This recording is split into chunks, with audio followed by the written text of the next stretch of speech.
The Holy Gospel according to Mark, the 4th chapter. Glory to you, Lord. When evening had come, Jesus said to the disciples, "Let us go across to the other side." And leaving the crowd behind, they took him with them in the boat, just as he was. Other boats were with him. A great windstorm arose, and the waves beat into the boat, so that the boat was already being swamped. But Jesus was in the stern, asleep on the cushion. And they woke him up and said to him, "Teacher, do you not care that we are perishing?" Jesus woke up, and he rebuked the wind. And he said to the sea, "Peace, be still." Then the wind ceased, and there was a dead calm. He said to them, "Why are you afraid? Have you still no faith?" And they were filled with great awe and said to one another, "Who then is this, that even the wind and the sea obey him?" The Gospel of the Lord. Praise to you, O Christ.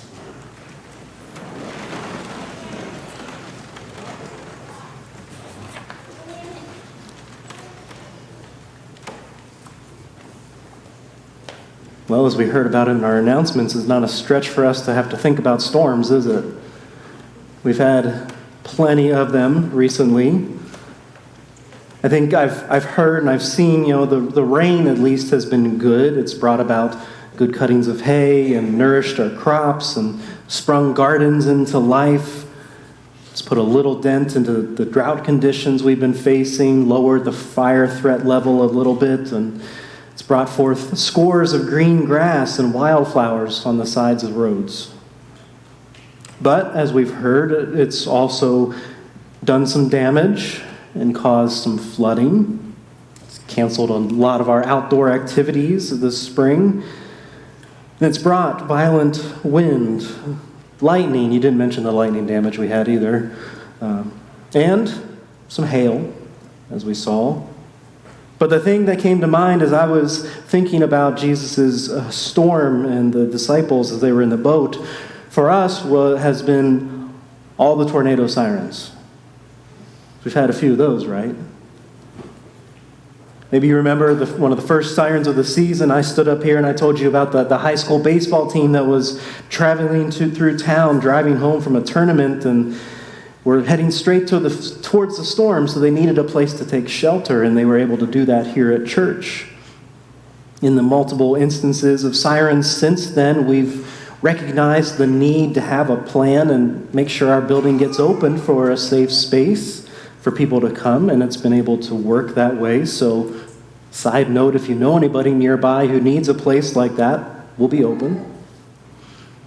But in respect to that, at our last Church Alliance meeting, the chief of police in town, he came to our meeting and he wanted to talk about the need for these kinds of shelters, and he wanted to find out who in town is opening their buildings so that they know where they could send people. We talked about that for a while. He offered his gratitude to those places. It's not just us. There's a number of places in town that open up for it. But then as he was wrapping up his conversation, he was telling us about how when they drive around town, they have their sirens blaring along with the tornado siren, trying to warn people to take shelter.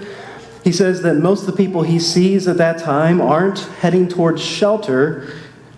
They're coming out onto their front lawns to watch the storms, to see if they can see something. Except, he said, when it's raining, then they just stand on their front porch. That's not any of you, is it? Any of you go outside for the storms? No? Last night, everybody in Saturday service does. I'll confess, I would probably be one of those people, one of you.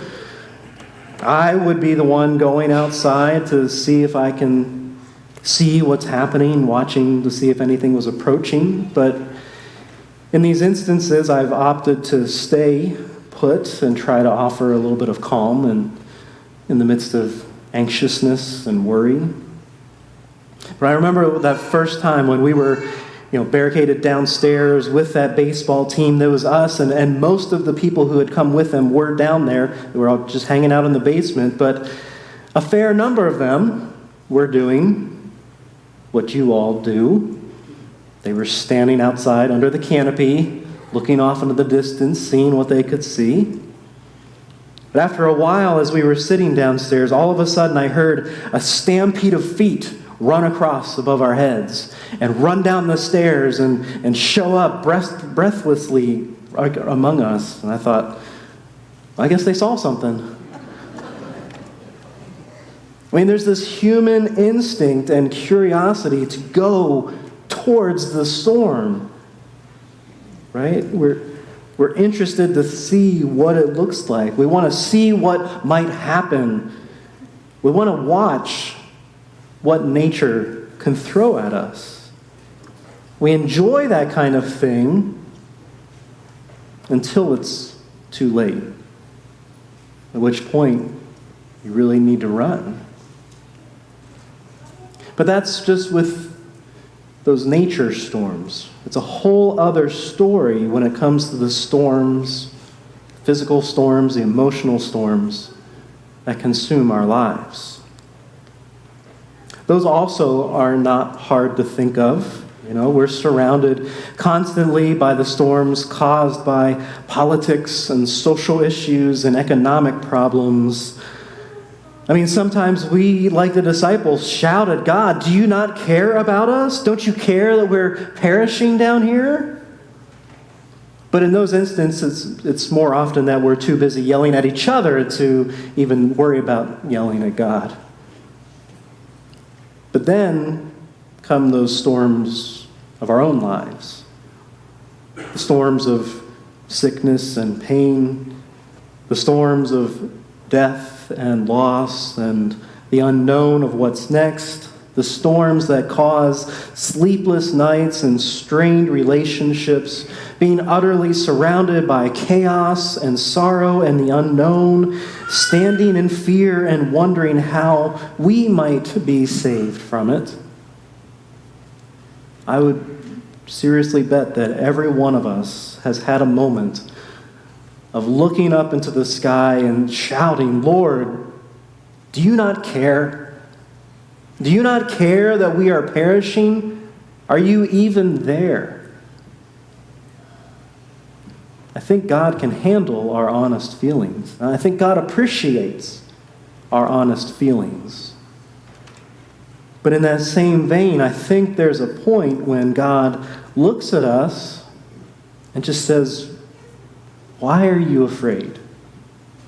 Have you still no faith?" Which I think is actually a little bit kinder than what God responds to Job with, right? So this story of Job from the Old Testament, it's a powerful story because Job represents what I think nearly every human being thinks about how this world works. Job has this, and all the people around him have this understanding that if you live a good life, particularly if you live a life that's faithful and obedient to God's word and commands, well, then you'll be rewarded. You'll have good fortune, health, wealth, other kinds of blessings. Whereas if you don't live a good life, if you live in sin and constantly disobey God's commandments, well, your life will be met with misfortune, illness, poverty, all kinds of woes. That is the essence of justice for us, right? People get what they deserve, they reap what they sow, which means that the storms that come along in life, they're deserved because obviously those people have done something wrong and they're being punished. Well, that's the book of Job in a nutshell. Job was a good and upright person, but at the beginning of the book, we hear that out of nowhere, tragedy strikes. Chaos comes knocking. A storm rises in his life. Job loses his flocks, his servants, his children, his own health. Looking at him, it's obvious he's done something wrong. At least that's what his friends keep telling him. So in this whole book, he feels the need to prove to God that he doesn't deserve this kind of misfortune. He doesn't need this storm. If only God would give Job a fair trial, he could plead his case and be vindicated of all that was undeserved. He says, "Let the Almighty answer me." He really could have been saying, "Do you not care that I'm perishing?"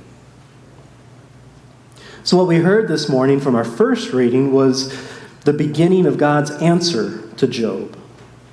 Well, it really wasn't an answer because God never really gives Job an answer to what Job is asking. I guess it's God's response to Job. So we only hear a few verses today of what goes on for 4 chapters.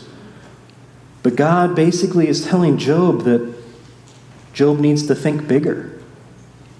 You're thinking about a courtroom, Job. I am thinking about the cosmos. Your human understanding can never capture the enormity of what surrounds you. Your understanding cannot contain the chaos. And that response from God is eventually enough for Job to trust again. But then what about those disciples in the gospel story? The disciples that were traveling with Jesus. I mean, at this point in the gospel, they've been with Jesus for a little while. They've been called out of their everyday lives by him and into this life of following him wherever he goes. So they've watched his miracles and healings. They've heard his preaching and teaching. They've experienced all those parables. And they've even had the privilege, as Mark told us just before today's story, they've had the privilege of having Jesus explain those parables to them in private. That's not something we got. So those disciples really should know what God and Jesus are up to better than anyone else, better than us. But yet, as we hear, there they are in the boat. They're beginning a mission to the other side of the lake, which we take to mean that they're beginning a missionary journey to the Gentiles. And they begin this trip. They're sailing across the lake. They know full well the perils that they might face on this trip. They know about the waves and the storms that are common on those waters, especially at night. I mean, we know they're seasoned fishermen, right? So they should expect this. But maybe this night, maybe this trip was different. As Jesus is in the boat and taking a nap, it was nice of them to let him rest a little bit. We're told that a great windstorm arose. The waves beat into the boat, and the boat was being swamped.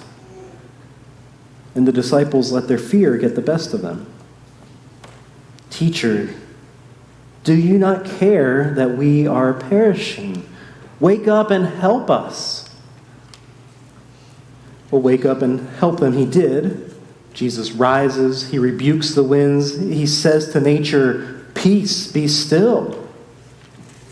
And it is. But then he turns and rebukes the disciples. "Why are you afraid? Have you still no faith?"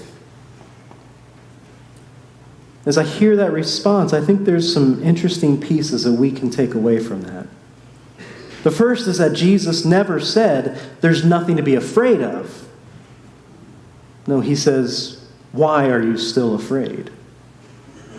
Jesus is not denying the storms that are a part of this world and the storms that are in our lives. Jesus is not saying that just with a little bit of faith and a better life lived, those storms will be no more. No, he says, "Why? Why are you still afraid? Shouldn't your faith in me assure you that I'm always with you?" And that's the second thing that stands out to me, the severity of this rebuke. Like I said before, I think God welcomes our crying out and our shouting out in our times of need. But rather than turning to Jesus, who was right there with them in the boat and trusting how he was there in the middle of that storm, instead of trusting in that presence, they looked at him and said, "Don't you care?" There's a difference in that. Because yes, God cares. Jesus cared enough to still the storms for the disciple. And God cares enough to love us and to shelter us and to give us hope in the midst of those storms. But that's my last question, I think. Why won't God take away our storms? I mean, Jesus stilled the storm the disciples were in. He ended it completely. I don't know about you, but that's a hard story for me to hear. It's a hard story for me to reconcile when I look around and my storms don't seem to disappear. I cry out to Jesus, and Jesus doesn't end all of my storms. I'm not running towards them like we do with some storms, but still, they're still there. What do we do with that? I think this story reminds us to look to God in those storms.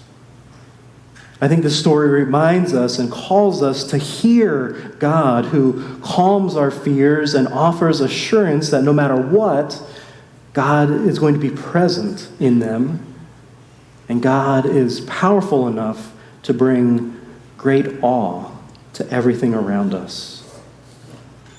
And for that I say, thanks be to God. Amen.